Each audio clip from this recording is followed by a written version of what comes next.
Hi friends, welcome to my channel. ಇವತ್ತು ನಾನು ನಿಮಗೆಲ್ಲ ಉತ್ತರ ಕರ್ನಾಟಕದ ಹೆಣಗಾಯಿ ರೆಸಿಪಿ ಹೇಗೆ ಮಾಡೋದು ಅಂತ ಹೇಳ್ಕೊಡ್ತೀನಿ.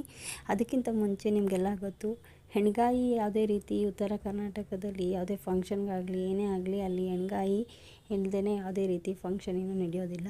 ಸೊ ಇದೊಂದು ಸೂಪರ್ ರೆಸಿಪಿ ನಿಮಗೆಲ್ಲ ಇವತ್ತು ಹೇಳ್ಕೊಡ್ತೀನಿ. ಹೇಗೆ ಅಂದರೆ, ಫಸ್ಟು ನೀವು ನೋಡ್ತಾ ಇದ್ದೀರಲ್ಲ, ಇವಾಗ ಬದನೆಕಾಯಿ ತೊಗೋಬೇಕಾಯ್ತು. ಇದೇ ಥರ ಗ್ರೀನ್ ಕಲರ್ ಬದನೆಕಾಯಿ ತೊಗೊಂಡ್ರೆ ತುಂಬ ಚೆನ್ನಾಗಿರುತ್ತೆ, ತುಂಬ ಟೇಸ್ಟಿಯಾಗಿ ಬರುತ್ತೆ.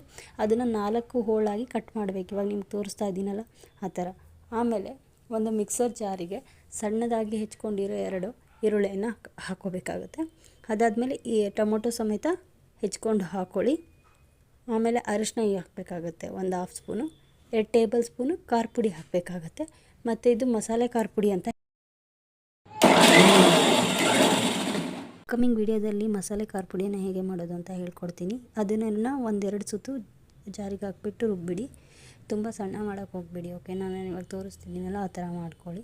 ಅದಾದಮೇಲೆ ಅದಕ್ಕೆ ಒಂದು ಗರಂ ಮಸಾಲ ಪೌಡ್ರ್ ಹಾಕಬೇಕು, 1/2 ಸ್ಪೂನಷ್ಟು ಹಾಕ್ಬಿಟ್ಟು ಅದನ್ನು ಒಂದು ಪ್ಲೇಟಿಗೆ ಹಾಕ್ಕೊಂಡು ಚೆನ್ನಾಗಿ ಅದಕ್ಕೆ ಕೊತ್ತಂಬರಿ ಸೊಪ್ಪು ಹಾಕಿ ಕ್ಲೀನಾಗಿ, ಮತ್ತು ಅದಕ್ಕೆ 1 ಟೇಬಲ್ ಸ್ಪೂನ್ ಆಯಿಲ್ ಹಾಕಿ ಚೆನ್ನಾಗಿ ಮಿಕ್ಸ್ ಮಾಡ್ಕೊಳ್ಳಿ. ಎಲ್ಲ ಕಡೆ ಚೆನ್ನಾಗಿ ಎಲ್ಲ ಮಿಕ್ಸ್ ಆಗೋ ಥರ ಕ್ಲೀನಾಗಿ ಮಿಕ್ಸ್ ಮಾಡ್ತಾ ಹೋದರೆ ಮಿಕ್ಸ್ ಮಾಡಬೇಕು. ಅದಾದಮೇಲೆ ನೀವು ಬದನೆಕಾಯಿ ತೊಗೊಂಡಿರಬೇಕಾಗುತ್ತೆ. ಬದನೆಕಾಯಿ ಇವಾಗ ಆಲ್ರೆಡಿ ಕಟ್ ಮಾಡ್ಕೊಂಡಿದ್ದೀವಲ್ಲ, ಆ ಬದನೆಕಾಯಿಗೆ ಈ ಮಸಾಲೆನ ತುಂಬ್ತಾ ಬರಬೇಕು. ಹಾಕ್ತಾ ಒಳಗಡೆ ಒಂದು ಸ್ವಲ್ಪ ಅದನ್ನು ಎಕ್ಸ್ಪ್ಯಾಂಡ್ ಮಾಡಿಬಿಟ್ಟು ಅದ್ರೊಳಗಡೆ ತುಂಬ್ತಾ ಬರಬೇಕು. ಅದೇ ಥರ ನಾನು ಇವಾಗ ತೋರಿಸಿದ್ದೀನಲ್ಲ, ಎಲ್ಲ ಬದನೆಕಾಯಿಗೂ ತುಂಬಿಟ್ಕೊಳ್ಳಿ, ಓಕೆನಾ.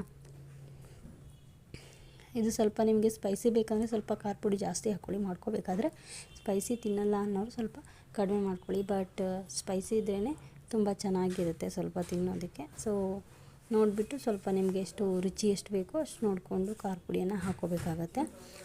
ಅದಾದಮೇಲೆ ಏನು ಮಾಡಬೇಕು ಅಂತ ಹೇಳಿದ್ರೆ, ಒಂದು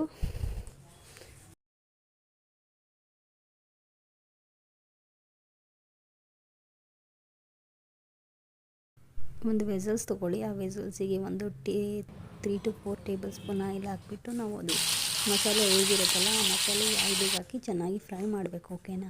1-2 ನಿಮಿಷ ಹಸಿ ವಾಸನೆ ಹೋಗೋದಕ್ಕೆ, ಯಾಕಂದರೆ ನಾವು ಈರುಳ್ಳಿ ಎಲ್ಲ ಹಾಕಿರ್ತೀವಲ್ಲ ಅದು ಹಸಿ ವಾಸನೆ ಹೋಗಬೇಕಾಗುತ್ತೆ. ಸೊ ಅದಕ್ಕೆ ನೀವು ಚೆನ್ನಾಗಿ ಫ್ರೈ ಮಾಡಿ ಆಯಿಲಲ್ಲಿ ಒಂದು 3 to 4 ಮಿನಿಟ್ಸ್, ಓಕೆ, ಲೋ ಫ್ಲೇಮಲ್ಲಿಟ್ಟು. ಅದಾದಮೇಲೆ ನೀವು ಆಲ್ರೆಡಿ ಎಣ್ಗಾಯಿನ ತುಂಬಿಟ್ಕೊಂಡಿದ್ದೀರಲ್ಲ, ಎಣ್ಗಾಯಿ ಅದನ್ನು ಇದಕ್ಕೆ ಮಸಾಲೆಗೆ ಹಾಕಬೇಕಾಗುತ್ತೆ. ಹಾಕಿ 1-2 ನಿಮಿಷ ಮತ್ತು ಚೆನ್ನಾಗಿ ಹಾಗೆ ಬಿಡಿ ಆಯಿಲಲ್ಲೇ ಫ್ರೈ ಆಗೋಕ್ಕೆ. ಆಮೇಲೆ ವಾಟರ್ ಆ್ಯಡ್ ಮಾಡಬೇಕಾಗತ್ತೆ. ತುಂಬ ವಾಟರ್ ಹಾಕಬೇಡಿ, ಸ್ವಲ್ಪ ಬದನೆಕಾಯಿ ಅರ್ಧ ಮುಳುಗೋ ಅಷ್ಟು ನೀರನ್ನು ಹಾಕಿ ಆಮೇಲೆ ಒಂದು 10ರಿಂದ 15 ನಿಮಿಷ ಬೇಯಿಸಿ, ಓಕೆನಾ. ತುಂಬ ಬೇಯಿಸಬೇಡಿ, ತುಂಬ ಬೇಯಿಸಿದ್ರೆ ರುಚಿ ಅಷ್ಟು ಇರೋದಿಲ್ಲ. ಅದಕ್ಕೋಸ್ಕರ ಸ್ವಲ್ಪ ಒಂದು 15 ನಿಮಿಷ ಲೋ ಫ್ಲೇಮಲ್ಲಿಟ್ಟು ಬೇಯಿಸಿ, ಓಕೆನಾ. ಇದು ನೀವು ಚಪಾತಿ ಜೊತೆನಾದರೂ ತಿನ್ಬೋದು, ಇಲ್ಲಾಂದರೆ ಜೋಳದ ರೊಟ್ಟಿ ಜೊತೆ ತಿನ್ಬೋದು, ಈವನ್ ರೈಸ್ ಜೊತೆನೂ ಸಹ ಮಿಕ್ಸ್ ಮಾಡಿಕೊಂಡು ತಿನ್ಬೋದು. ನೀವು ಒಂದು ಸಲ ಇದನ್ನು ಟ್ರೈ ಮಾಡಿಬಿಟ್ಟು ಹೇಗಿದೆ ಅಂತ ರೆಸಿಪಿ ಹೇಳಿ, ಓಕೆನಾ. Thanks everyone.